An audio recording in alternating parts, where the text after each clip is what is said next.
आंब्याचा सध्या धुमाकूळ चालू आहे मित्रांनो. आणि एक लक्षात घ्या, आंबा कधीही हापूस असतो तो पिवळा फटीक नसतो. आजकाल मार्केटला नुसता पिवळा हळदीसारखा पिवळा आंबा आलाय आणि तो ओरिजिनल हापूस नसतो. ओरिजिनल हापूसला अशी राळ असते बघा, असे टिपके टिपके असतात आणि थोडासा हिरवा असतो आणि त्याचा शेप असा निमुळता असतो बघा. कुठनं पण बघितलं तरी तो तुम्हाला असा गोल दिसणार नाही, आहे का?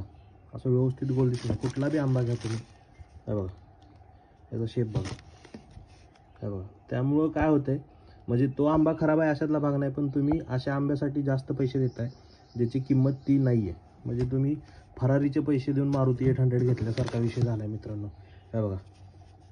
त्यामुळं आंबा घ्या, खावा, पण व्यवस्थित घ्या. आंब्याची माहिती तुम्हाला व्यवस्थित असली पाहिजे. आणि हा व्हिडिओ तुमच्या मित्रांपर्यंत पोहोचवा ज्यांनी आंबा खातात किंवा आंबा शौकीन आहेत, आणि त्यांना पण कळू द्या खरा आंबा ओरिजिनल कसा असतो. ठीक आहे. हा बघा हापूस कसा आहे, थोडा हिरवा आणि त्याच्यावर राळ, पिकला जरी असला तरी राळ आहे. आणि हे काय डिंक लागलाय वरनं, याला आत काय झालेलं नाही, हे फक्त डिंक लागलेला.